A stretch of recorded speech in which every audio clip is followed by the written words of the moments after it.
Happy Valentine's Day, everyone. It's me, Emma K, the author of The Terrible Truth About the Truth. I am back, and today I absolutely have no time for sad stories. I only have time for love stories. And I also have a gift for you. This reminds me of this day. It was on Valentine's Day, and my husband and I went to a restaurant. I remember it was the keg for those who live in North America. You know the keg. Very nice and tasty steak. So we arrived there and we were sitting, waiting to place our orders. And there was this guy. I remember his name is Jason. Hi, Jason. And he made a big announcement. He said, everyone who is here, you can eat and drink whatever you want. It's all on me. Oh my goodness. The best Valentine's Day ever. We ate, we drank, we hugged, we did everything.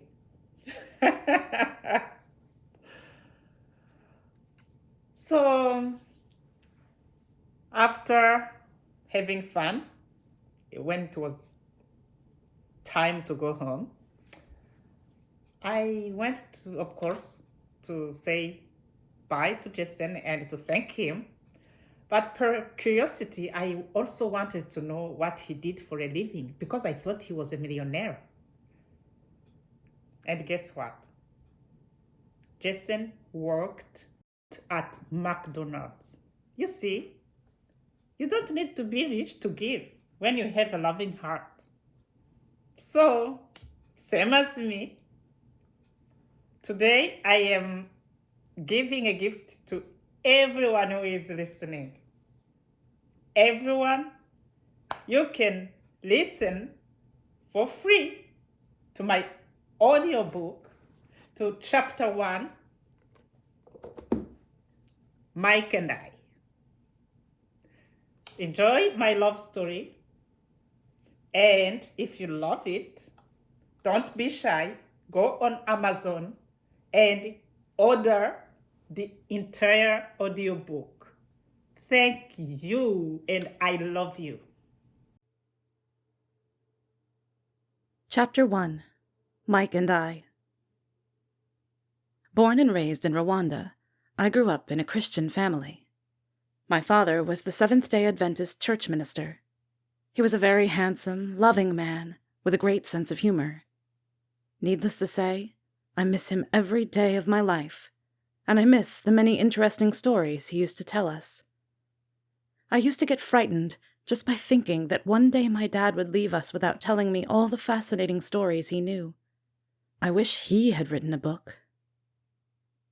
When my dad retired, we moved to Murangara, Rusenyi, where my parents had built a home about 10 kilometers from a shopping center.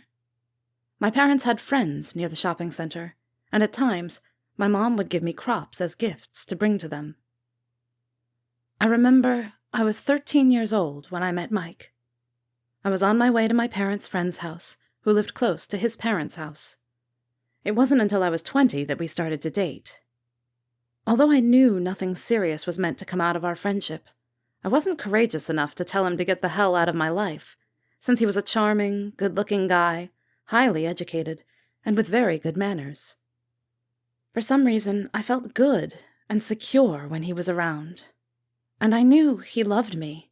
And, to be honest, I can't deny that I had strong feelings for him, but that didn't hold much importance, for one simple reason. Mike was Hutu, and I was Tutsi. Mike and his family lived near Mabuga, the name of our tiny and only shopping center. Of course, it didn't look tiny to us, since we didn't have any other shopping center for comparison. The market was held every Thursday. I had to be creative in coming up with a good reason that convinced my mom that I needed to go to the market every single week, and somehow show her that I didn't care about the effort and time it took to climb dusty and jagged mountains. The worst times were when my mom would take advantage of the situation and give me heavy bags of sorghum to take to the grinder in Mubuga, since I was going there anyway. I knew meeting Mike with a huge bag of sorghum on my head was not going to look cool, so I always remembered to move the bags from my head to my shoulder before I reached the destination. My face was always covered in dust from the sorghum bags, so I would clean it off with the help of a piece of broken mirror I always carried in my purse. It was painful, but I didn't have a choice, and I didn't have any excuse to turn down my mom's request, since I was going to the market because my body lotion was running out, or my shoe needed to be repaired, or my skirt needed some adjustments, and the list goes on. But of course the real reason was to meet Mike. And believe it or not, without a phone or other means of communication, Mike was always there, waiting for me.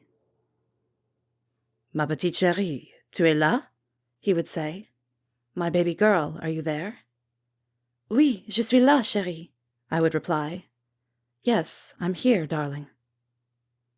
He would take the heavy bags from my shoulders, and we would look for a cleaner and more private place where we could sit and talk for a while. From there, we would continue to the marketplace, where Mike would help me by taking my mom's sorghum bags to the grinder. He was familiar with many of the places in the market, since most of the businesses there belonged to his parents. In fact, his family lived half a mile away from the marketplace, and several shops and businesses bore his dad's name, Mpamira Leonard. After grinding the sorghum, we would go in one of Mike's parents' shops, where Pauline, Mike's mom, worked, and she would give us free pops, called Fanta. We would sit in a corner and share the drinks while looking into each other's eyes, talking and smiling. I tried hard to hide my feelings for him, as I didn't want anyone to suspect anything between us. However, by looking at how people were walking back and forth for no obvious reason, I knew they were suspicious about something.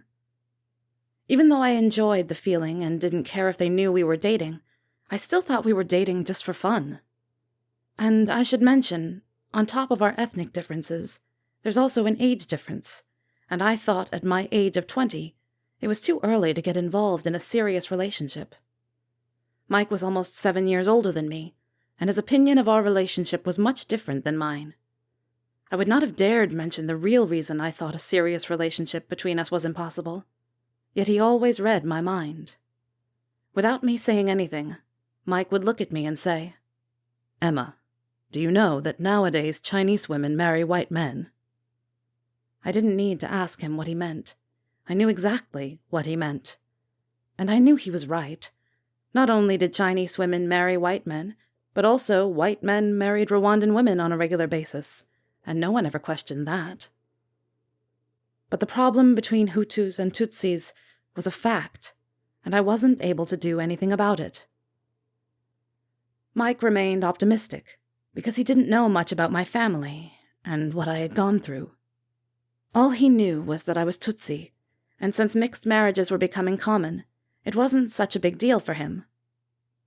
I didn't feel comfortable enough to discuss the Hutu-Tutsi topic with him, but I found myself wishing he knew more than he did about my family and me. I wished Mike knew that most of my uncles from my dad's side had been killed by Hutus. According to a Rwandan saying, tears of a man flow toward the inside. However, when my dad talked about the killings of his brothers, you could clearly see tears in his eyes. I also wished Mike knew that half of my family was living abroad as refugees as a result of recurring civil wars between Hutus and Tutsis. Realistically, those wars, as they were called, were simply killings of Tutsis by Hutus.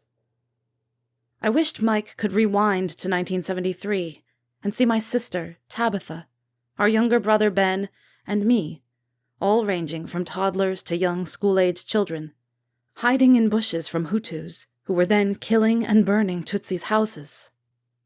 I wished Mike could see Tabitha and me sleeping and hiding in a haunted-looking house under construction, located in the middle of nowhere, roofless and doorless, with unpaved, rough and dusty floors and walls. I wished Mike knew how scary And traumatizing it was, to sleep in a house like that at such a young age. I still remember it as if it were yesterday. I wished Mike knew that some of my family members, like my brother Jason, had been emotionally traumatized by the past tragedies. I wished he knew the extent of love and solidarity among my family, and that if there was even one disapproval, it was likely to be enough to influence my decision.